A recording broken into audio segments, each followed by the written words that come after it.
Hey. It's actually nighttime. I never shoot movies at night, but my big event got canceled and I ended up taking a nap. I fell asleep unintentionally and now I'm wired. But I'm loving having a Saturday night off. Kind of didn't know what to do with myself and I think I just lay down and conked out.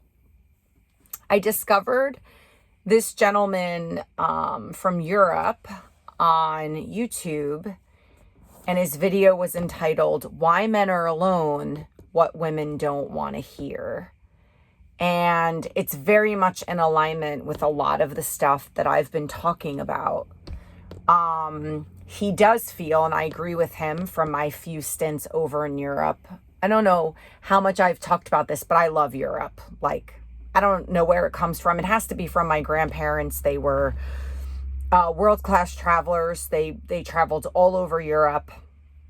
I know my grandfather, he was a pilot and in the Army in World War II and really fell in love with a lot of the places that he had visited, even though there was, a lot of horror and atrocity.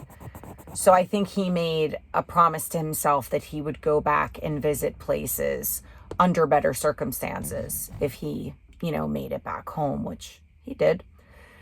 So it must come from them, but I don't have really anybody to share that with because I'm the only person in my family that got the little adventure bug, the travel bug, and loves Europe the way they did.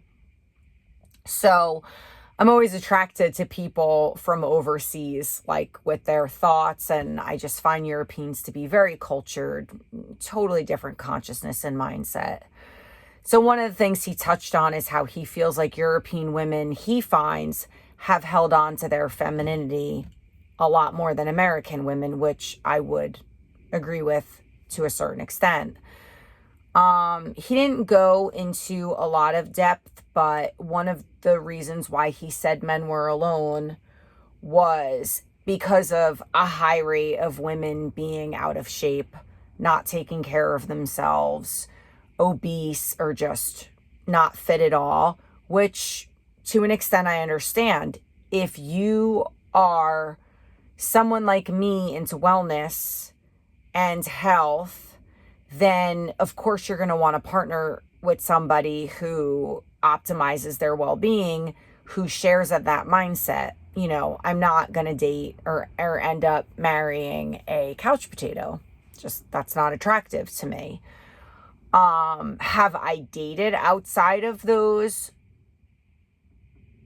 parameters and now non-negotiables? Yes. And it didn't work. And, it wasn't completely for that reason, but, looking back, it was what kind of future would I would have had with somebody who it's you can't say, let's go to the gym together, or just people who are active. They don't even need to be at the gym doing X amount of weight for bench presses, but just really active people and people who do take care of themselves. They want to be appealing to the opposite sex. And I don't really think that's narcissistic, and I don't think it's egoic at a time where we're slapping obese people on magazine covers. Listen, I get it. When I raced triathlons, there were people that did not have perfect bodies. They did not look the part in terms of American standards of beauty, but they could run circles around me. So I'm not saying, again, that you have to be an Adonis and the body needs to be perfect, but somebody who isn't eating McDonald's and not moving their body at all and lazy, and all they're doing is watching TV. I mean, I don't even have a TV. So that's not really going to work out. So I do understand what he's saying. I know a lot of women who get mad at that, and I don't know why, because again, it's why are we making it the standard to be out of shape and unfit? I don't think that the supermodels being featured on the cover of magazines is healthy especially for young girls. I don't think that's realistic. And I don't think that should be the goal for women either. But, and I guess my biggest pet peeve in this, and something I wish this gentleman had touched on, is like, if you are out of shape and not taking care of yourself and expect to attract this woman with a banging body who's all into health and wellness, then you're delusional, because that is completely unfair. It's unrealistic, and it's unfair to us. Go take care of yourself, and then you'll attract, like attracts like. The law of similars. It's homeopathy is based on the law of similars. This is not new. It's science, it's fact. So go take care of yourself. So if you're a man watching this and you're like completely out of shape and lazy, and then you're like boo-hooing that you can't attract a woman who is remotely attractive or in shape, that's your fault. That's all on you, buddy. I don't know what else to tell you. But he touched on like the new standard of, women with all these piercings and tattoos and multicolored hair. And there are dudes out there that are younger in age that really love that. But I think, if I can generalize, which really pisses people off, I think a lot of men would find that unattractive. I get it. I do. I mean, do you? If you're a woman and that's your jam. I had an elegant nose piercing that I loved. I had my ear pierced all the way up here. I have a couple of tattoos I'm content with that I had no intention of getting. But I can see how that's not high on the list of like, oh, this is what I'm looking for in a woman. And so what he was saying was, women like those that want to attract a high value man, and a high value man is going to have more choices because he brings way more to the table. He's probably not going to choose you. And what he's saying is true. So I agree with him that a lot of women get mad at this and they don't want to hear it, but there's a lot of truth behind that. So, and then he talked about the hyper independent woman and how that really pushes a man out of his masculinity. And I've talked about this, that we need to get back to really healthy femininity and healthy masculinity and stop making every trait of a man toxic, because this is why men are just giving up. And this is why men prefer to be alone. And there are a lot of reasons why women are preferring to be alone, because there's a lot of stuff that women endure in the dating world. But I just thought it was interesting. This man is a very peaceful soul. I guess he's a writer. That I'm going to start to follow him on Instagram so I could get to know him better. But he travels the world. And what I gathered from this little small video, I think it was like 10 minutes, is that he's a writer. And so that was one of the other things that he touched on, is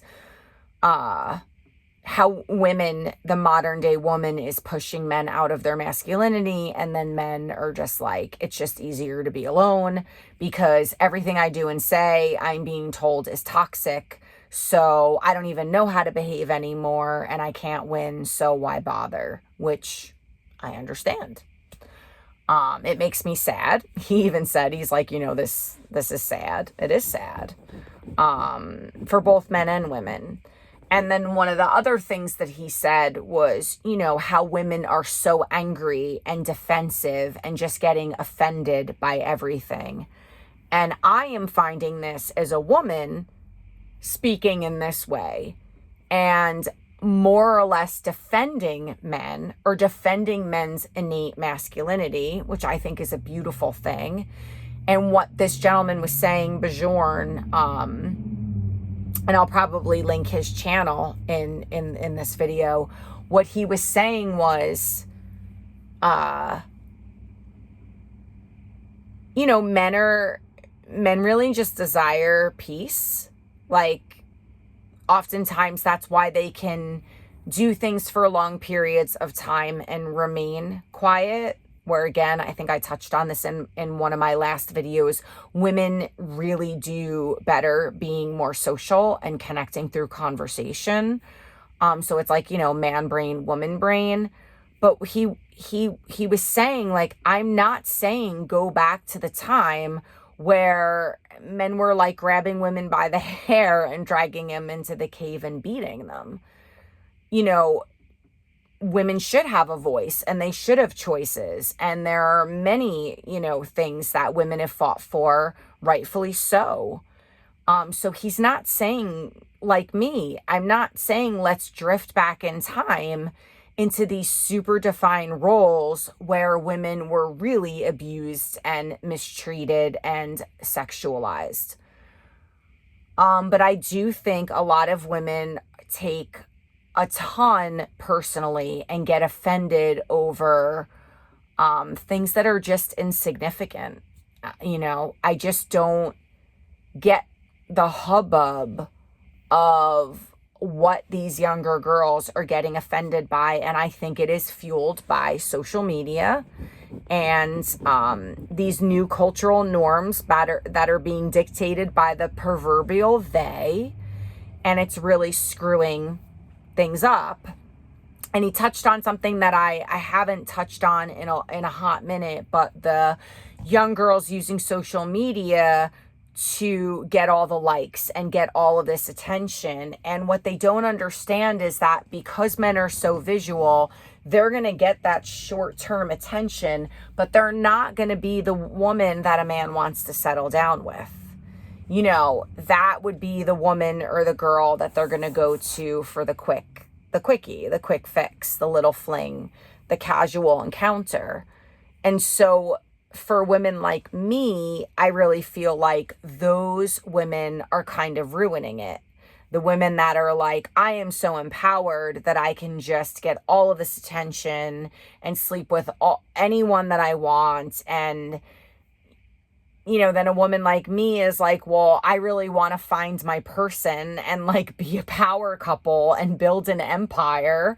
And you know what I mean? Not in that sense necessarily, but if you look at the term power couple and what it means, I'm not going to get into the crux of that here, but just somebody who has ambition and purpose and like is very connected to themselves spiritually and like understands that they're here with a specific soul's purpose and design, that we are so much more than this physical body.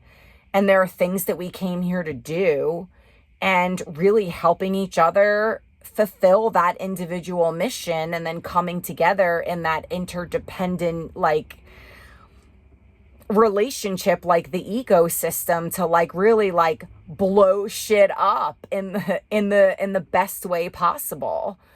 And you see, I know people who do that.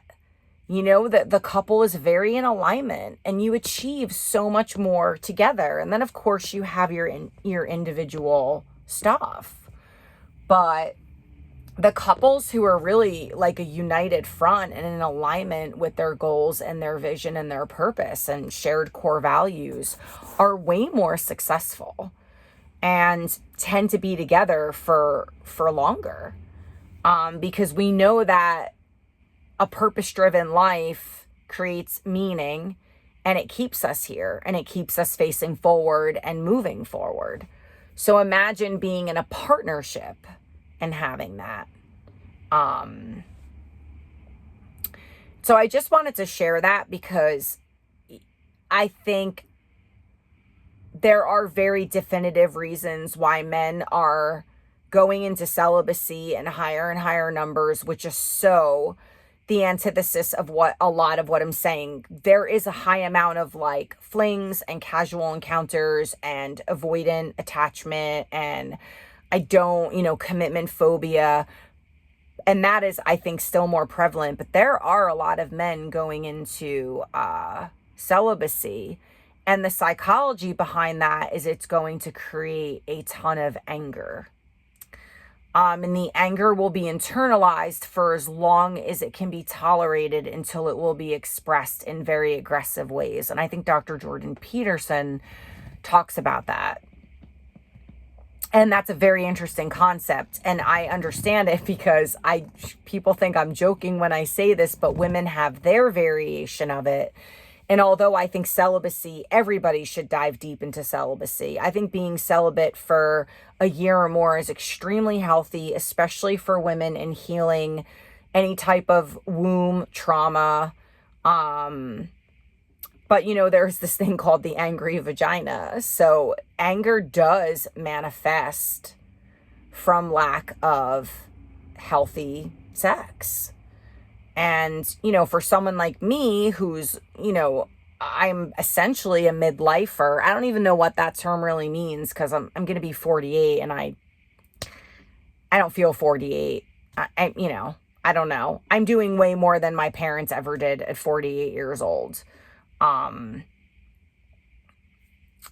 So I think all of that is, age is just, it's a mindset. You can go by your biological age if you want to. You're going to die a slow death doing that. And you're just going to dig yourself an early grave, really, is what you're going to do. But, at almost 48, I'm not going to have sex for the sake of having sex. So I think that's the people that are celibate like me are intentionally celibate because they don't want to float from person to person. They're dating with purpose. They're dating with intention. They don't just want to have sex with anybody. And so it's like, well, I'm celibate with intention, but almost like, what are my choices? Like the choice is either to remain celibate or just go out and have random sex. So there's not a lot of choices at this point for people like me. For other people that live more freely, open relationships, polyamorous relationships, like, do you, if that's what you need to do to get by. I personally I would just handling one person is a lot. It's not, relationships are not easy. Relational dynamics are not easy. If they were, families wouldn't break apart. Friendships wouldn't end. Partners wouldn't break up. The divorce rate wouldn't be so high. So I don't know how people handle like multiple people. I guess you have that mapped out on a calendar, color coded. I don't know. It's a lot of work. It's really good organizational skills on their part. But anyway, his name is Bjorn. He's lovely. I'm gonna link his video because I think a lot of men who are following me would really appreciate his content. And I hear you, men. We women have had it really, really hard. And there are things that we have to worry about that men just don't. And our number one priority in life and in relationships is safety. And that's something that I don't think a man will ever really have to stress out or worry about. But I think that beating up on men and making everything that they do toxic has created a lot of harm. And that's why we're seeing partially the suicide rate quadrupling. And it's partially why we're seeing a lot of men kind of just throw up their hands and give up. But I don't want you to give up, men. You just keep that testosterone up as high as you can for all the good women out there, because they're out there. And I love ya. Sleep well.